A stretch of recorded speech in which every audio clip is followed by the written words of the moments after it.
Tensions between Israel and Lebanon are mounting, apparently over a maritime dispute. The two sides claim an area at sea which is said to be rich in gas and oil. The Israeli regime has warned foreign investors against any activity in the area. Israel has been constantly threatening to attack Lebanon over the past years, but Tel Aviv's rhetoric has intensified recently, with Israeli officials openly threatening to force all of Beirut into bomb shelters and bragging about the impact the war will have on the Lebanese civilian population. Some might see the maritime dispute as an excuse used by Israel to step up pressure on Lebanon and even to wage a new war on the country. I don't think one can reduce it exclusively to oil and gas, although that's a serious interest to the Israeli state. Because even if these resources did not exist, Israel still has a long-standing policy of terrorizing the entire neighborhood.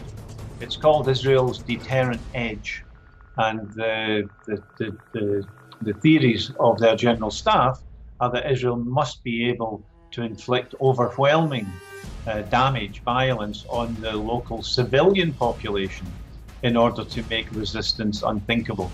So it goes right back to the dawn of the Zionist project, and it's been continued consistently until the present day.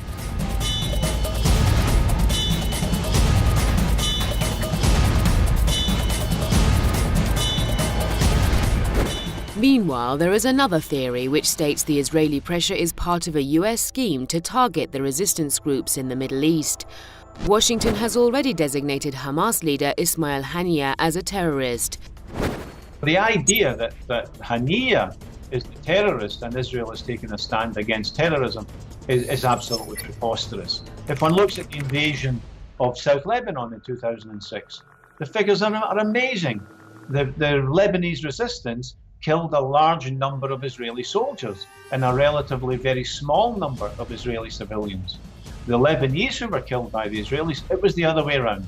A relatively small number of active fighters and a very, very large number of completely innocent civilians. So the empirical data backs up Israel's record as using massive, overwhelming terrorism against civilian populations whenever they feel that it's convenient for them. In a concerted move, Israel has offered $1 billion in aid for the Palestinian Authority if it takes over Gaza. Tel Aviv has also proposed to help the Palestinian Authority improve its desalinization and electricity infrastructure. Meanwhile, the US has voiced support for the Lebanese army, which is said to be aimed at driving a wedge between the Lebanese army and the resistance movement Hezbollah.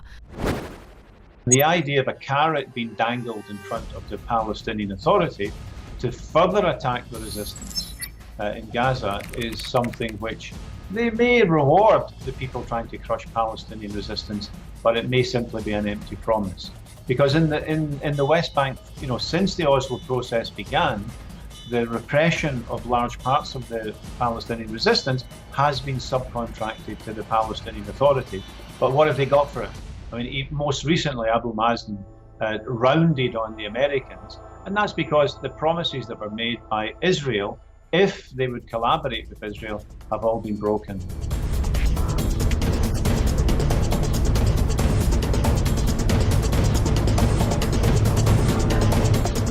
While the US has thrown its full weight behind the Israeli regime by recognizing Jerusalem Al-Quds as Israel's capital, Europe has adopted a more balanced stance. After a meeting with Israeli Prime Minister Benjamin Netanyahu, German Foreign Minister Sigmar Gabriel has questioned Israel's readiness to pay the price of perpetual occupation. In highly critical comments, Gabriel also said Germany looks forward to moving its embassy to Jerusalem Al-Quds, but only as a shared capital. Despite its more logical policy, Europe still stands accused of stopping short of exerting genuine pressure on Israel over its aggression against Palestinians and its threats against other regional nations. Since its installment in the Middle East in the wake of World War II, Israel has waged numerous wars in this strategic part of the world, in which it has enjoyed support from the West, most notably the US. Washington has strengthened Tel Aviv in every aspect by the day.